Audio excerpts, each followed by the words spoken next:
talked about was the story. You all sort of have a story that you work from. How do you keep sustainability from becoming just another buzzword and being the headline? Passionately as a designer, it's about designing in the value, into the object, into the service and the experience. I don't think you should be leading, right, with sustainability. Fundamentally, I think we have to figure out, as I mentioned in the thoughts earlier, how do we design in the right value for the right consumer at the right time? We passionately believe that if you actually design good stuff, people will come, right? Don't lead with sustainability. Lead with what people's needs are, what people's passions are, and from there, if we can provide it and we can deliver it under infrastructure that actually allows, lower impact, that's the way to do it. I think this is actually a real challenge at the moment, which is that, everybody is deploying environmental sustainable messaging, right? And it's extremely generic. Mm-hmm. And so from a consumer perspective, it's very hard to make sophisticated judgments between them. So for example, you could go to the Koch brothers website, K-O-C-H, not Coca-Cola. They're the biggest funders of campaigns against climate change.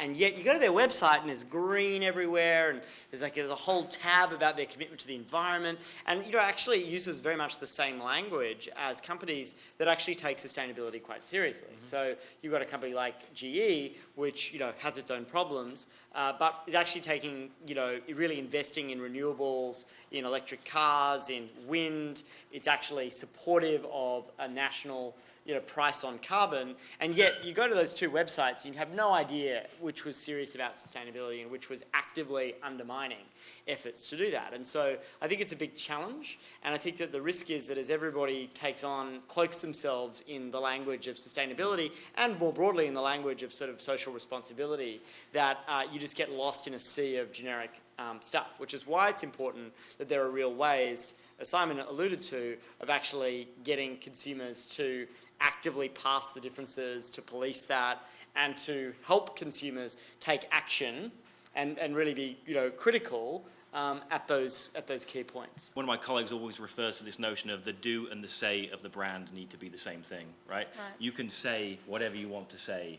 If when it fundamentally comes down to it, the way you're making money, the products, goods, and the services that you're delivering don't live up to that, it's an ill-matched equation, and using, with the plethora of social technologies we have today, it comes across very quickly, and people begin to, vote with their dollars.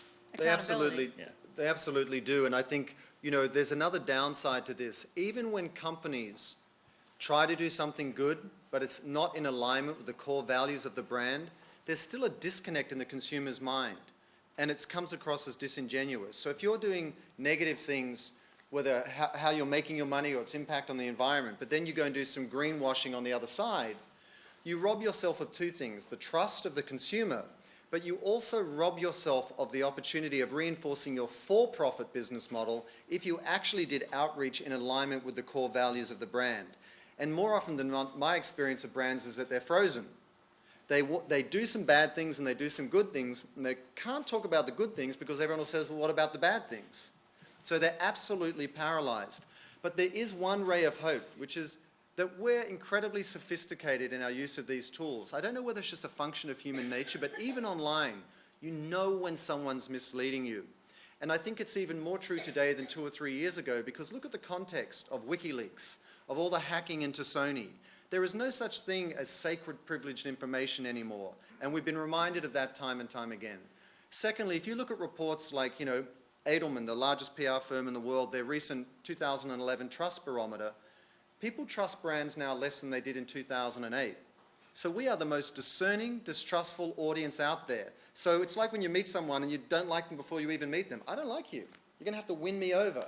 So that's a tough room as it stands already. And then secondly, we are becoming so sophisticated in our use of these tools that we can smell a rat a mile away.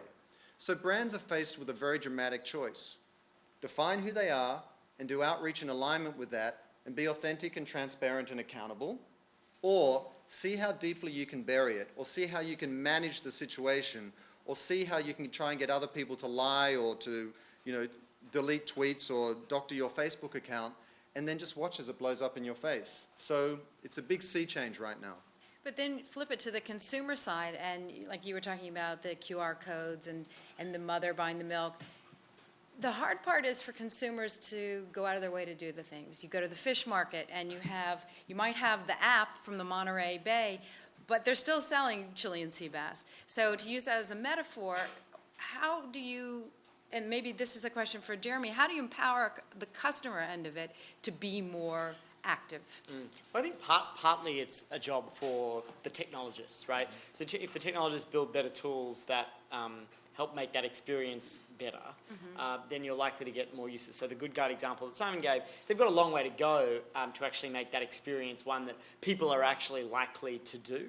So, scanning a barcode sounds easy, but, I've played with it and the UX needs a lot of work and all of those things. It's a great initiative. But the point is that, that we need to build some of the tools to make that right, but then we need to embed that in a real story and a real political strategy. So it's kind of mindless just to have a bunch of tools. Like, we need to be sophisticated about, well, when is the right time to target a particular brand? Like, when is that going to add up to something, and when is it going to be peripheral? What signaling effect is going after one brand have to other brands? How do you create a race to the top rather than a race to the bottom, etc.? And so you need this combination of very smart strategy and the kind of movement building lens with the tech tools that actually create better experiences that make it more likely that these consumers are actually going to be turned into activists. And I think we've got a long way to go. It's funny, I gave a speech yesterday that kind of touched on this, and I made the point that to a group of technologists and political folks that were all building these great technology tools for civic participation, e-government, helping governments be more accountable to their citizens. I said, well, look, it's fantastic that you're building these tools, but if we don't build more of the tools that Simon was talking about, tools that engage consumers to take on corporate power and put consumers in the driver's seat, you're missing the elephant in the room. You can make government 5% more accountable and responsive, but if you do nothing about corporate power and you don't engage consumers in that, you're unlikely to make the dent that you need to. That is the big elephant in the room here. If there is no incentive for companies to change because they are still rewarded on the basis of meeting analyst projections in the next quarter. Everyone, whether you're a middle management or a C-suite person, hit your numbers and you'll get your stock options. And that hasn't changed. So why should they change?